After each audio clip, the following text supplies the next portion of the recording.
Hi, everyone. This is Kathy Mason from Conscious Business Zone and Mason Works Marketing. And I'm here today with Stephen Dynako. Did I say it right? Dynako. Dynako. Yeah. I tried to practice it. I messed it up. All right, no worries. Yeah.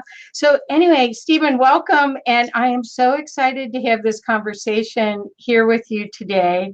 And I hope as many people as possible see this and participate with us today or watch it on the replay so that you can really get a feeling for how conscious business really can work now. Not in the future sense, not in a airy-fairy way, a theory way. This is grounding it right now. And Judith McNillis is here. So hi, Judith.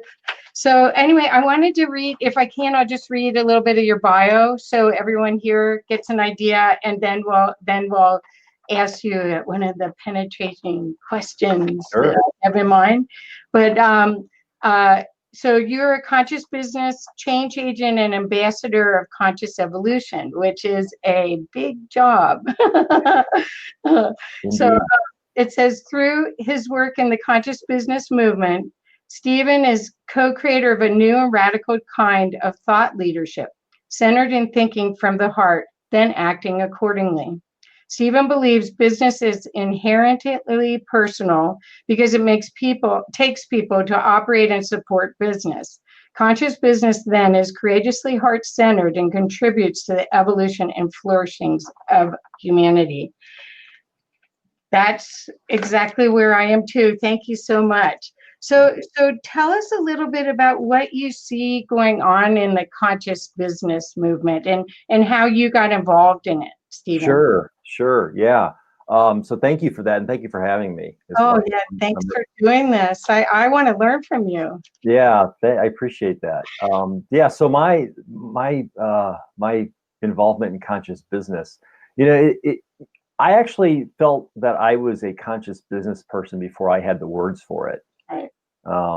And just really briefly, my professional background is about 30 plus years, mainly in corporate America, typical corporate settings. And I was an entrepreneur as well in the middle of that.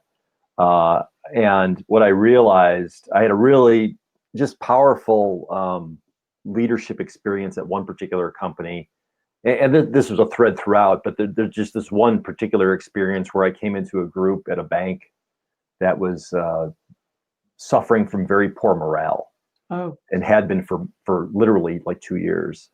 So there's sort of a management cleanup, and me and one other managing director came in, and my intuitive feel was that I didn't really have to reinvent the way people did their work.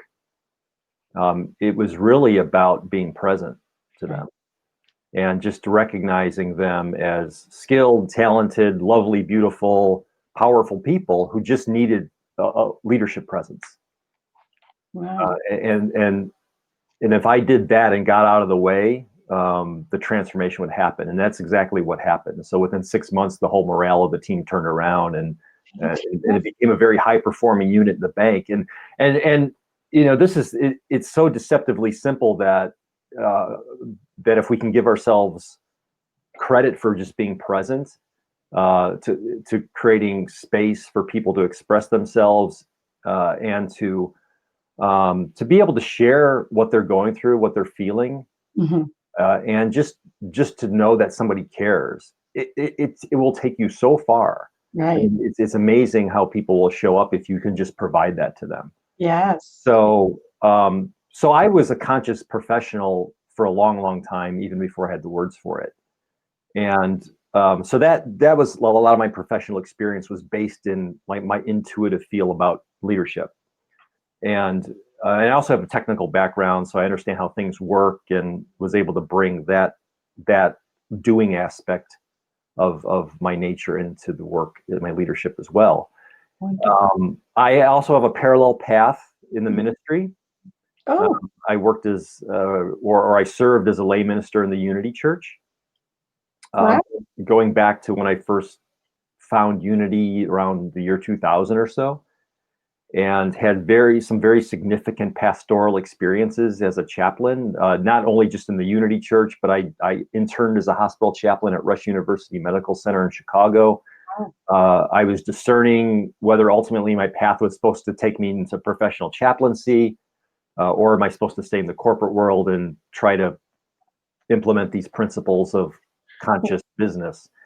So I had 2 feet, one in each world, the corporate world and then the ministry world. And long story short, I came upon what was called the Conscious Business Initiative about 3-4 years ago through Humanities Team.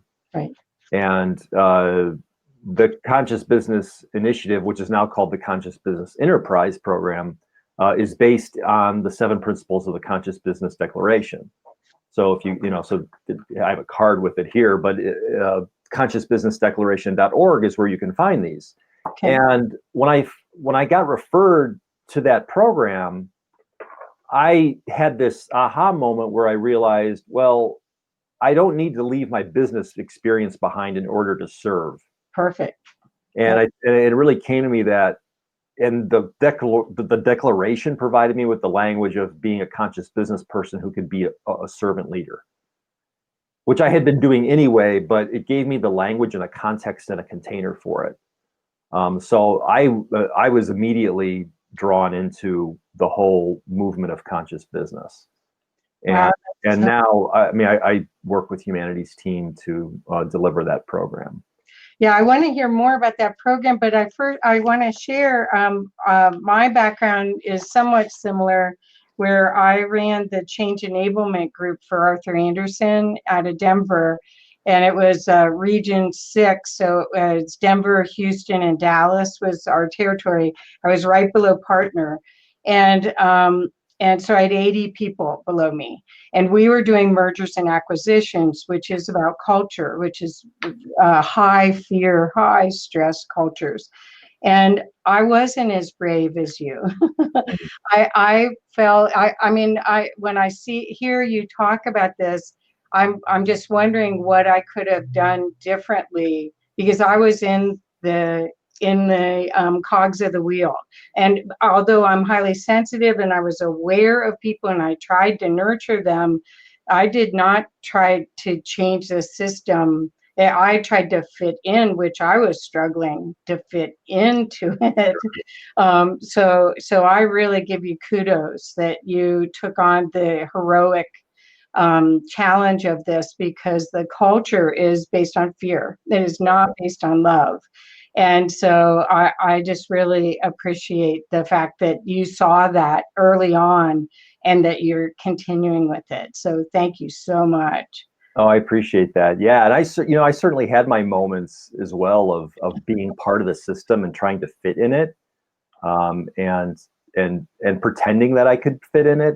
And those were really profound lessons, because I know you know this, but when you try to be someone you're not, it doesn't feel right, and often it even backfires. Right. And in my earlier experience in business, when I tried to be what I thought people were supposed to be like, I learned really quickly that wasn't going to work.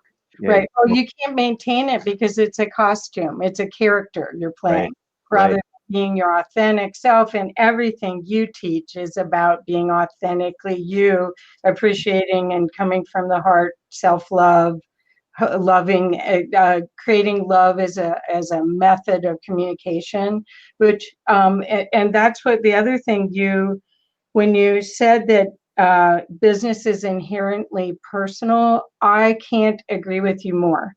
I don't think people do business with a company. They do a business with the person they relate to at the company. Yep. So it's always about relationship. Absolutely. And women do buy, they tend to purchase from recommendations of their friends, and they buy by those relationships.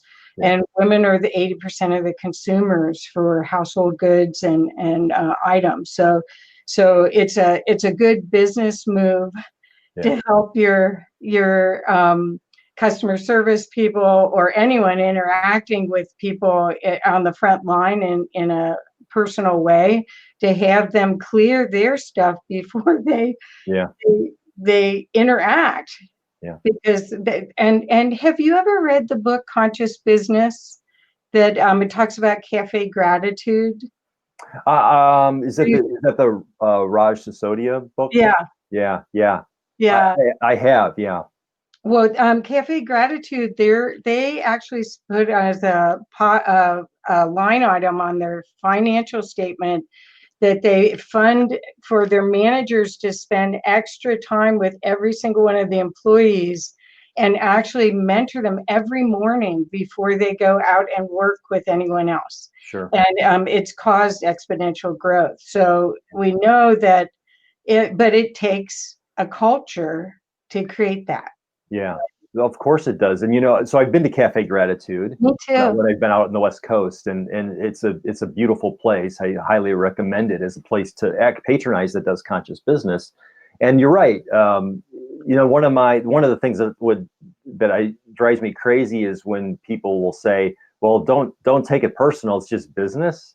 And inherently, because it takes people to do business, it always is personal.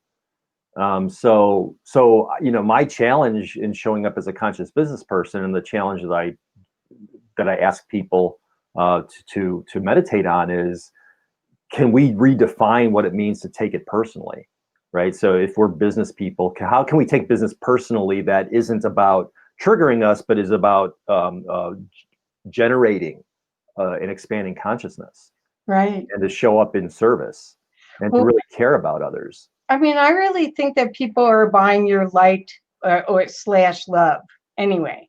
I mean, that's what they're buying it through a service, but they're attracted to people that are in that space of they've already done some self-care and they can express it and share it, right? Absolutely. It's not about competition, it's about collaboration and co-creation now. Yeah, absolutely. Yeah. So can you talk a little bit about the Evolutionary Ambassador Academy? I know, I think Barbara Marx Hubbard was doing that with you, correct? Yeah. Thank you for asking that. So I was fortunate enough and really blessed to be Barbara's co-creator of literally her last program, right? Called the Evolutionary Ambassador Academy. And it was all about bringing people together who were really going to carry the torch of Barbara's legacy. And believe me, there were no plans that Barbara was going to make her transition in the middle of the program, right? And really, everybody thought, well, Barbara is going to be here for years and years to come. Yeah. And it turned out to be that Barbara was setting the stage for a group of really strong, talented, seasoned people to truly take her work and bring it down to the ground level, to manifest it, and to do the work of conscious evolution in a very practical way in the world. Right. So her transition after week 8 is when it occurred, 8 of 12 weeks. It really accelerated everyone's sacred duty to take her work forward and really to make it real in the different sectors of the wheel of co-creation. And I'm so glad that you said that about grounding it, because I've read a lot of Barbara's work and been with her many times through the Co-Creators Convergence group. And because she was living here, I live in Boulder, and I got to see her quite a bit. And the futurist side of it always seemed like it didn't ground yet. So I am so excited that you're doing the work that will make it usable and practical, with processes and thought and functionality to make it because this is our future. This is the paradigm that we all came here to help ground in, this new way of being, where it's not the old pyramid, it's a circle, it's team, and everyone is appreciated for the huge contribution that they bring. Even the janitor has something that they're bringing, right? So So yeah, I'm very excited about that. So as far as the course goes, you said there's 12 parts to it. Do you want to speak a little bit more about the course? Because are you going to do another one after this one's done?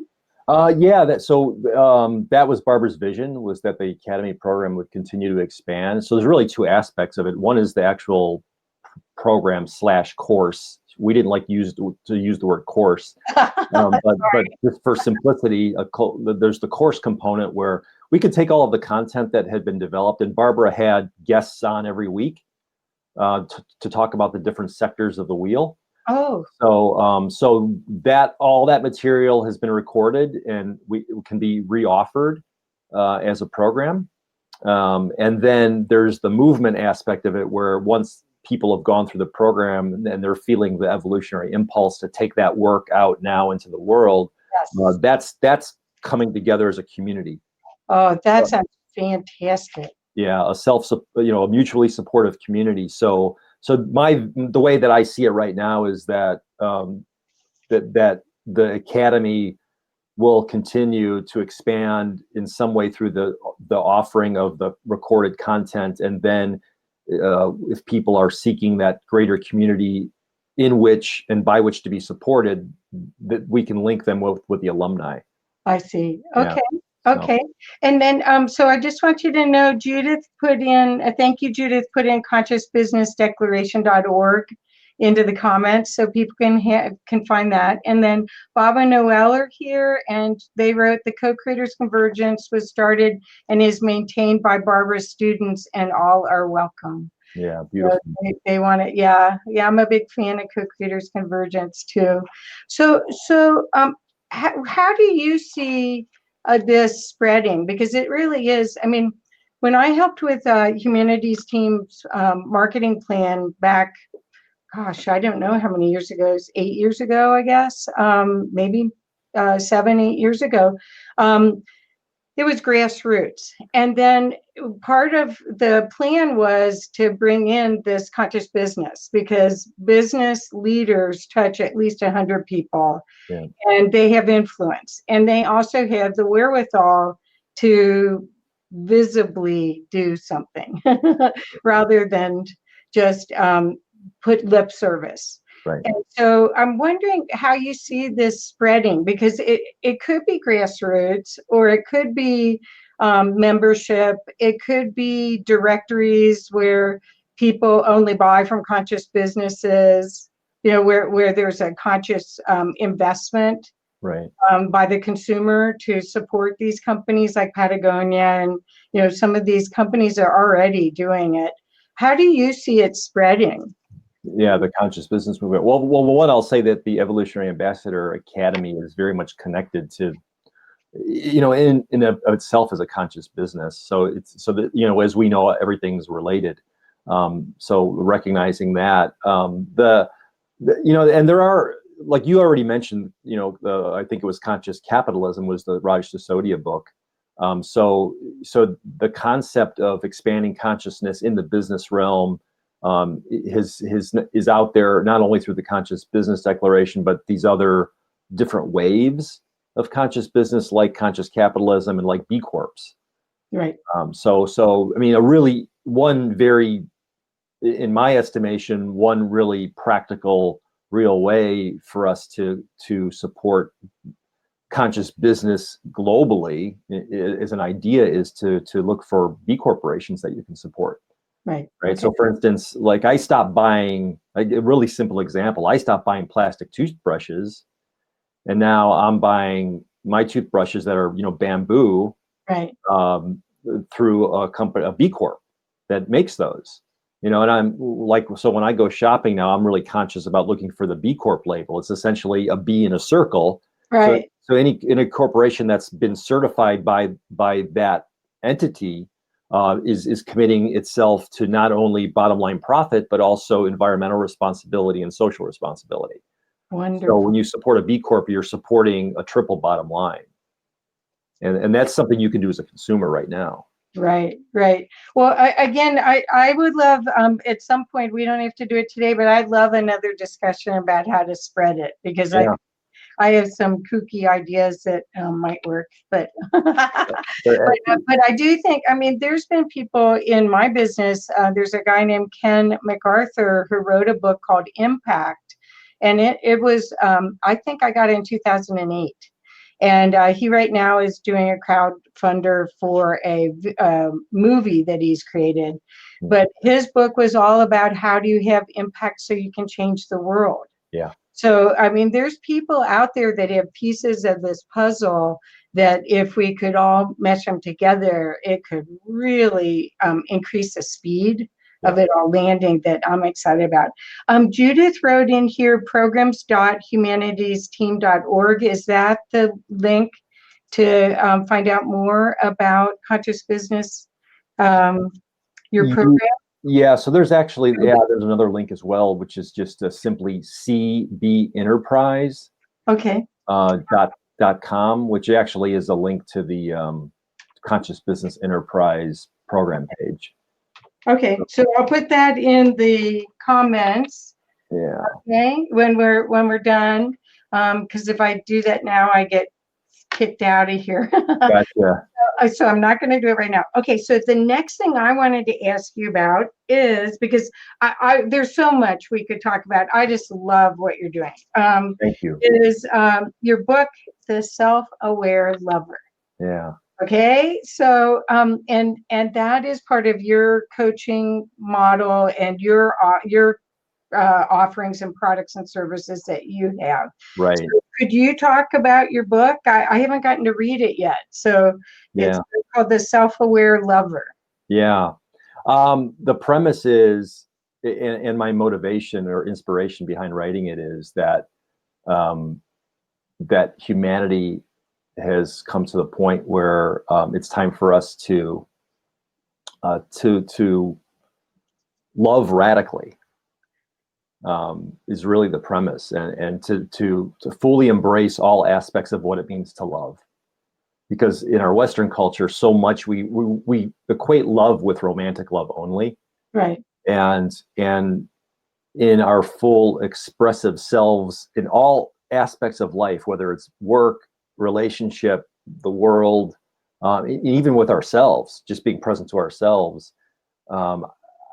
I feel like we're at the point of human evolution where it's time to make love our priority in everything that we do. And just imagine, if we can do that, just how many problems will vaporize.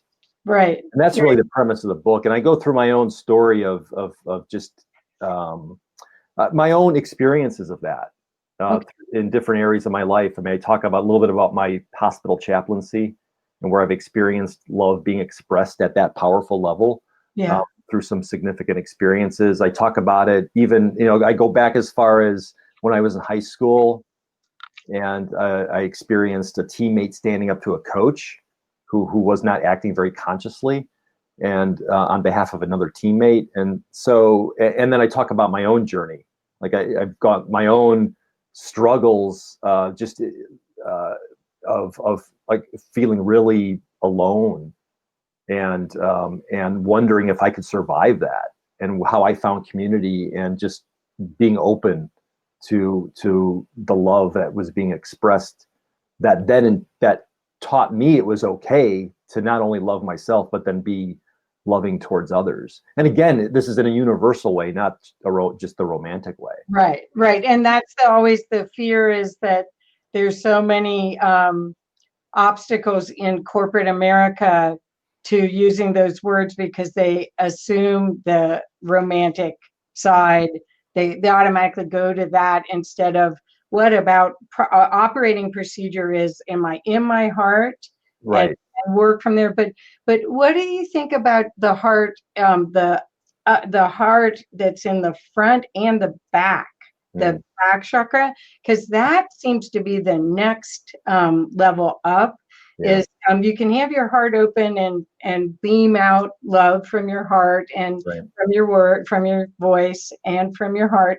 But the back chakra, when you open that, the higher heart chakra, wow. Yeah. So do some of your processes work with that? I did. So I had a workshop around the book that I did, which really was getting people in touch with like a very profoundly loving moment in their life, Oh, and connecting with the energy of that. right. So which to your point is about like the back of the heart as well as the front, because I mean, because and the book is actually made up of many like little sayings or maxims on love that sort of that were downloads to me. Great. And one of them is that, in love, we must give and receive. Because if it's all about our giving, we're going to deplete ourselves. Right. And I equate it to one hand clapping, right? If we're just giving, it's almost pointless. So you Right. really need the other hand to receive. Right. So the giving and the receiving is what actually kind of brings the whole loop together. Right. In love, Right. and we need to do that for ourselves as well as for others. So, do you recommend a daily practice, a morning practice, for people to get centered before they go to work, or do you have a system that you or a process that you Yeah. promote? Well, so I guess there are two things I would say about that. Is one, I've come up with like I have my own daily affirmation. Like as soon as I wake up and I'm conscious, that there's an affirmation that it immediately puts me in touch with my higher self. And that is, I am powerful, I am prosperous, I am protected, and I am loved. Yeah. So I immediately, and that's my connection to the divine right there. And so it's speaking my truth as soon as I get up. And that's the first thing. And then the second thing actually is just kind of getting embodied, and just moving around a little bit. I mean, and it could be as simple as just shaking. Like it's good for your lymph system just to shake. Yeah. Like if you shake your hands and your legs, and it just puts you back. It puts your spirit and your body back in touch with one another, so you're ready for your day. Because how many of us, like if we're rushing to get up, and we just get up and we go, we get stuck on. I notice like we can get stuck on our heads way too much. And Well, we're already in the future. We're not present. right. So if you can really like pay attention to your body and in whatever way it works for you, like I do it just by shaking because it helps me loosen up. But just to know that this vessel, you're reawakening every day into this vessel that's here for a purpose. Right. And so many of us are stuck from here on up. Right. You Right. know, and really, the lower chakras need attention too. Exactly. And the way that we do that is through becoming aware and being in touch and caring about our own physical being. Right. So for me, it's the affirmation plus the embodiment is how I get started every morning. Okay. Yeah. So Trish Young put chakra meditations are essential, she said. Mhm. And the next comment she put is more love, self-love is the first step, then bomb. Yeah. Or boom, bombed. Anyway, so I do think yawn and stretch every hour, Judith says. Yeah. But I'm finding there's several people that have different ways of talking about morning rituals, and a lot of times they include gratitude. So it's not just self-love, but it's gratitude is such a high vibration that it brings more things to be grateful for into your field. Right. So, and if we're co-creating in oneness with all that is, however you want to express that, that's the good stuff. That frequency of gratitude Absolutely really can make a difference. Yeah. And I'll tell you just a real quick on gratitude. I started building my own gratitude practice years ago when I would every night would write at least one thing I was grateful for, and I put it in a jar. And then, for a whole year, you'd see that jar fill up with all this gratitude. And that primes the pump then for being grateful for pretty much everything. Right. So so now what I notice about gratitude for me, the way I practice it is like meeting with you today. I mean, I'm grateful for this time with you. Sure. And when I interact with other people, I find myself expressing my thanks for either their time their comments about, like, even if you would think it was something that Triggers. wasn't yeah, it could be a trigger, or could be perceived as a criticism. I realize if I thank them for it, it just indicates that I'm receiving it. It doesn't mean I have to own it, and it doesn't mean I have to actually I don't have to take offense at it, but I can receive it and say, okay, well, is there some value to this? Right. Oh, yeah. Regardless of what it is. Well, that's coming from a place of that everything here is for you, not against you. You're Right. not a victim. You're actually benefiting from anything that comes in your field is information. So, I'm not really a non-dual person, but it's almost from that perspective of it just is. It doesn't have a meaning when someone says something or does something. They're coming from their paradigm. Right. And so for my paradigm, like for instance, I think cooking for people is it's expressing love, but someone else may not have been brought up that way, and they may think that that's not expressing love at all. That's servitude or victimization. Yeah. And so their perspective, they would judge me possibly for what I would consider was my gift. Yeah. Right. So, I mean, so much of this it's so fascinating to see everyone's expression and how they use it, and then not have judgment about it, but learn from it. Right. Absolutely. So we've got Sandra Winsley's here, and Kirinder Singh is here. So thank you guys for coming, and please ask questions if you have any. It makes it really fun. Yeah, I want to tie something back to what you were talking about, and the expression of your gifts, right? So for you, cooking is a way to express love, and for somebody else, they might see that as a chore. Right. And let me just tie this back to Barbara for a moment, because part of what's her synergistic convergence process, or what she called SynCon, was all about asking like 3 questions. And the first question is, what are your gifts? So if your gift is cooking, and somebody else's gift is doing gardening, for instance, right? Let's just be aware of our gifts, and that way we don't have to judge one another for it. Because I may not like gardening, but I fully appreciate. Actually, I'm grateful that somebody else does. Yeah. Right? Same as with cooking. If I'm grateful somebody else cooks, it doesn't mean I have to. So, what are your gifts? Then the second question is. The first one is like, what gifts do you have to offer? And then what are your needs? So if somebody has a gift that they have and I have a need for it, I can request it. And the third one is, what are you willing to give freely? So if we actually take a look at those 3 questions, and we recognize everybody's going to answer them differently, we can have a greater appreciation and gratitude for the truly the wealth, the abundance of talent, intention, and we can receive so much more coherently. That's fantastic. So Judith wrote A Course in Miracles, a quote, "In my defenselessness, my salvation lies." So that's when you don't put up any judgment, or you're just open. That's where your salvation lies. Okay, so I have a coaching question for you. Sure. I hope this isn't strange, but how do you interpret boundaries in all of this? If we're open and we're loving, but takers find givers. Yeah. My experience. How do you deal with that from a coaching perspective? Yeah, that's a great question.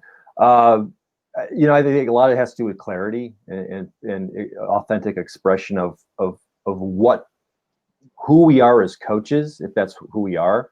So if you're a coach and you're really clear about what it is you're coaching to and about, and really clear what crosses the boundary. So as a coach, a boundary might be that I'm not going to give you advice, let's say. unless you specifically ask me for it. But even then, I might be careful about it because that's not like I'm very much about you. You already have the answers within you. So when I coach people, I'm helping them with an inner exploration. Right. But some people just need people to tell them what to do. And there's nothing wrong with that, but it would be crossing a boundary for me.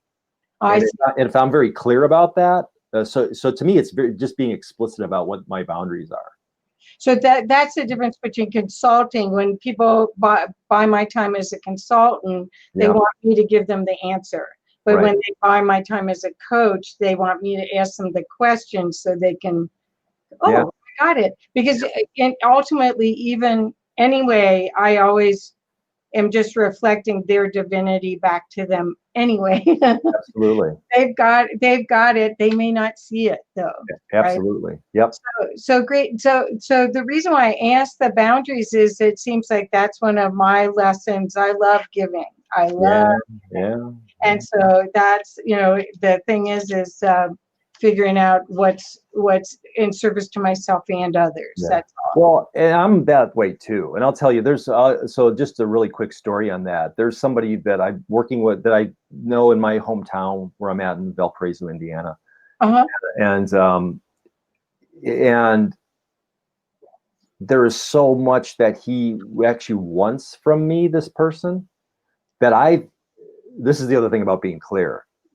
Sometimes you have to repeat the message about what your boundaries are. Okay. And this person actually would like so much more from me, which as a giver, it's actually hard. This is a life lesson for me, right? Yeah. To be able to be firm in my boundaries, because I know my past pattern is that I would continue to just give, and I would even disrespect my own boundaries. But this person has showed up in my life to help me really get clear on what my boundaries are and stick to them. Yeah. So he's asked for so much from me, and it's given me actually the opportunity to continue to affirm what my boundaries are and say, no, this is how I'm available to you, as this thing and that thing. It is primarily as a prayer partner and just as a like a meditation coach. Right. And anything past that. Anything past that, this is the context, and I'm sticking to it, and I have to keep bringing it up, but it reminds me to be authentic with myself about that. Right. So consistency is the other aspect of boundary setting. Right. Really stick with it. Yeah. Right. So as far as right now, you're teaching and you're doing coaching. You have your own courses as well, correct? I have my own coaching, so all the courses that I'm doing right now are through Humanities Team. So the main courses that I oversee are the Conscious Business Enterprise, and then I worked with Barbara on Deep Self Evolution, and then worked with Barbara on the Evolutionary Ambassador Academy, and then I'm also involved to help produce other Humanities Team educational programming as well. Oh, wonderful. Yeah. So I actually created the site Humanities Team University when we first launched with Eric Knaus's mindfulness training. That was, I don't know, again, it was 8 years ago. So yeah, I salute everything you're doing. I'm so proud of everything. And I think this is our future. I'm so excited to see what you come up with. And again, I do think it's sad that Barbara has left this earthly plane, but she's still around. Oh, well, you know what?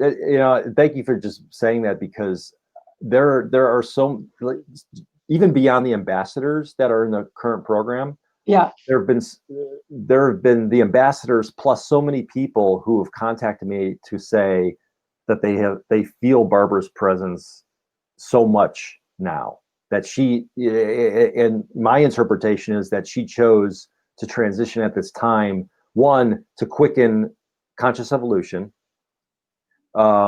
because she can now do more from the other side. Right. And she's informing us from the other side, and that's why people so strongly feel her presence. I really believe that, because I do too. And I hear that so consistently that it must be true. Yes. Yeah. Right? So I just want to put that out there, because Yeah, And because we're not alone. and she was doing that, what she said, called her Homo Universalis. universalis. And you could tell there was something about the frequency of her that was different. And so you have to know that that may be that you can locate in multiple dimensions. I mean, I was talking to someone 2 days ago, and we weren't talking about multi-dimensional. We were talking about ultra-dimensional, Right. because we really, our brain can't wrap ourselves around all the different levels of who we are and how magnificent our energy is. But our soul is a spark of the divine. So, I mean, if we got out of the constructs of the box that we put ourselves into, just think what we could do, and what we can do together is Absolutely. just so amazing. I'm so glad. Yeah. So Judith put, I love you, us both. And Sheila Blake's here. Hello from Houston. So is there anything else you'd like to leave the audience with? Stephen, thank you so much for this. I really hope we get to talk some more, because this is it. This is what we came here for. Yeah, no, for sure. Anytime, I'm happy to connect and be with you and your audience at any time. So don't hesitate to reach out. I think what I would close on is, you'd alluded to it earlier, and it's Barbara's vision was, and this is the vision for conscious business in my estimation too. So again, it's all related, that that we get beyond the silos we're working in, and truly, and Barbara's work was about our social potential. So to live that now, and wherever we've got hubs of activity. Oh no. Oh, there you are. What happened? I don't know. There's a little blip there. Could be Barbara. Could be Barbara. Yeah, I know. But that we seek to synergize. You know, and the Academy was very much about being very intentional about making the connections to others. So where there may have been disparate groups or people kind of working in their silos, part of what I sense my call is now is to help to solidify the synergies. And I see also this servant leadership part so important, and I hope you develop that to the next level. Yeah. Because there again, the more work that we can put down that is a process and creates an experience, so people ground it, because once they have the experience, they can never go back to that old vision of their life. Exactly. But if there's some way that you can ground that, because the servant leadership is, I think, really part of the key aspect of all of this. You'll see people go, oh, my team, my this, my that, and it's really, are they serving them? Right. Or are they just utilizing them? So right. Are they contractors in your production? Yeah. You know, so servant leadership's a big part of this. Yeah, absolutely. Yeah, for sure. And I completely agree. And actually, it's all so much more fulfilling as a leader when you can make that leap. You know, that jump from leadership isn't just about bossing people around, but it's really about service. And once you realize that and you actually do it, you'll realize how much more powerful you are, because you're actually engaging others. You're not in it by yourself, and that service is so inspiring. Right. It takes a lot of energy just to be in it for yourself, but so if you can make that leap and then realize you're in it for everyone, and then by inspiring them, they are showing up for you as much as you're showing up for them, that you can't help but feel good by that. Right. Oh yeah. And that's the energy, that the momentum that creates the magnetism, because right. That's what we're talking about. We're talking about working from a higher level of joy. And I think Barbara called it vocational arousal, which was like, whoa. Yeah. but that I think I work from that. I mean, I really sit and think about how much I love my customers. I mean, even though I would love to also spend a lot of time working on my stuff, which I mentioned to you earlier, but I get a lot of joy watching these people come into their being, really landing themselves and becoming visible. It's Absolutely. so cool. Yeah, and then Barbara would call it joining genius. Like you see the genius in somebody else, and you feel inspired to help. You recognize it in them, and then help encourage them to bring it out. Right, right, And that's that's the sacred work right, right there. right. But Yeah, that's the servant leader. yeah, Me, I mean, the person that that's their priority. That their priority is because the current business model is based on fear. And it's based on manipulation. So you do this or else kind of thing, or you're always under the gun that, oh, is it good enough? Am I good enough? yeah. Versus this other perspective of you're a piece of the divine, and I'm so glad you're in my field, and what can we co-create together? That's a whole different story, right? Absolutely. Yeah, yeah. For sure. Yeah, so everyone, I'm going to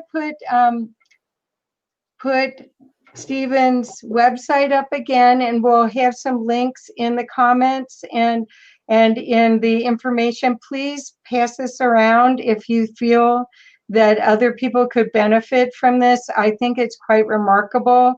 And Stephen is going to land a lot of the divine wisdom that Barbara had. And she wrote multiple books. She had journals that looked like the Encyclopedia Britannica that she had done for years and years and years. And there's essences of beautiful futurist philosophy and theory in it. And now it's time to land it.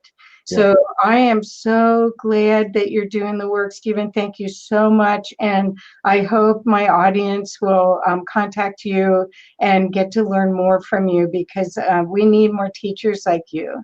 Thank you so much. Well, thank you for recognizing that. I really deeply appreciate it. And I'm just grateful to be here today, and look forward to talking to you again. Yeah, great. Okay. Well, everyone, we're going to sign off. Thank you. And please share the good stuff. There's a lot of bad stuff out there. Please share the good stuff. Thank you all. Bye-bye. Thanks.